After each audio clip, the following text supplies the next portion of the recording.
Common sense also told us that to preserve the peace, we'd have to become strong again after years of weakness and confusion. So we rebuilt our defenses, and this new year, we toasted the new peacefulness around the globe. Not only have the superpowers actually begun to reduce their stockpiles of nuclear weapons, and hope for even more progress is bright, but the regional conflicts that rack the globe are also beginning to cease. The Persian Gulf is no longer a war zone. The Soviets are leaving Afghanistan.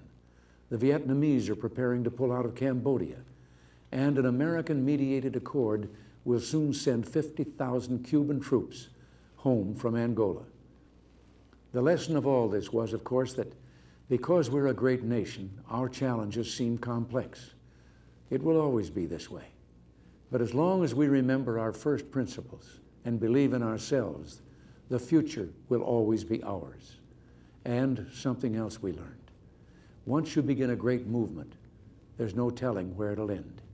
We meant to change a nation, and instead, we changed a world.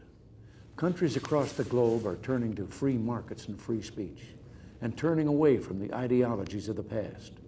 For them, the great rediscovery of the 1980s has been that, lo and behold, the moral way of government is the practical way of government. Democracy, the profoundly good, is also the profoundly productive. When you've got to the point where you can celebrate the anniversaries of your 39th birthday, you can sit back sometimes, review your life, and see it flowing before you. For me, there was a fork in the river, and it was right in the middle of my life. I never meant to go into politics. It wasn't my intention when I was young. But I was raised to believe you had to pay your way for the blessings bestowed on you.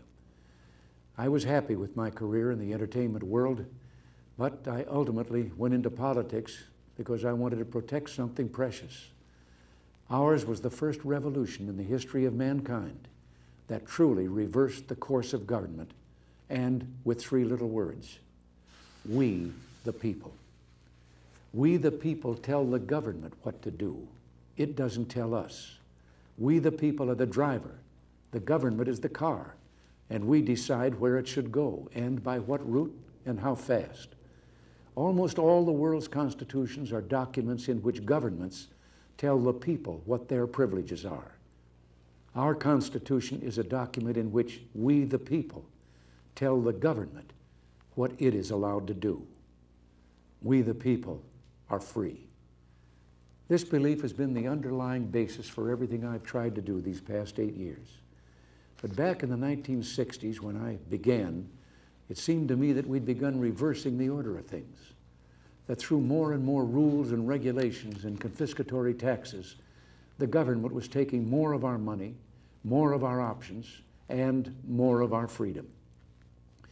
I went into politics in part to put up my hand and say, stop. I was a citizen politician, and it seemed the right thing for a citizen to do. I think we have stopped a lot of what needed stopping, and I hope we have once again reminded people that man is not free unless government is limited. There's a clear cause and effect here that is as neat and predictable as a law of physics. As government expands, liberty contracts. Nothing is less free than pure communism, and yet we have, the past few years, forged a satisfying new closeness with the Soviet Union. I've been asked if this isn't a gamble, and my answer is no, because we're basing our actions not on words, but deeds. The détente of the 1970s was based not on actions, but promises. They'd promised to treat their own people and the people of the world better, but the Gulag was still the Gulag, and the state was still expansionist, and they still waged proxy wars in Africa, Asia, and Latin America. Well, this time, so far, it's different.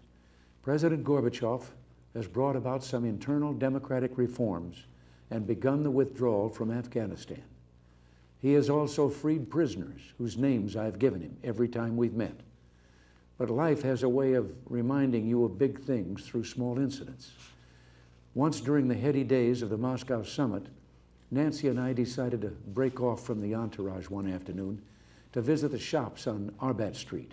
That's a little street just off Moscow's main shopping area.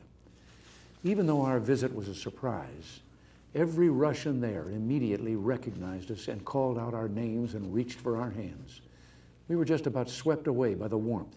You could almost feel the possibilities in all that joy.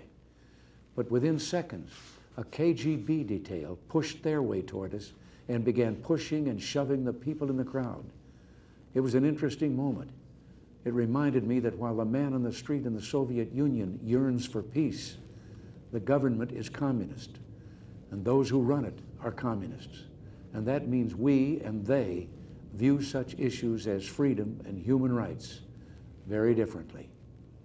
We must keep up our guard, but we must also continue to work together to lessen and eliminate tension and mistrust. My view is that President Gorbachev is different from previous Soviet leaders. I think he knows some of the things wrong with his society and is trying to fix them. We wish him well, and we'll continue to work to make sure that the Soviet Union that eventually emerges from this process is a less threatening one. What it all boils down to is this: I want the new closeness to continue, and it will, as long as we make it clear that we will continue to act in a certain way as long as they continue to act in a helpful manner. If and when they don't, at first pull your punches. If they persist, pull the plug. It's still trust, but verify. It's still play, but cut the cards. It's still watch closely, and don't be afraid to see what you see. I've been asked if I have any regrets. Well, I do. The deficit is one. I've been talking a great deal about that lately, but tonight isn't for arguments, and I'm going to hold my tongue. But in observation, I've had my share of victories in the Congress, but what few people noticed is that I never won anything you didn't win for me. They never saw my troops. They never saw Reagan's regiments, the American people. You won every battle with every call you made and letter you wrote demanding action. Well, action is still needed. If we're to finish the job, Reagan's regiments will have to become the Bush brigades. Soon he'll be the chief, and he'll need you every bit as much as I did.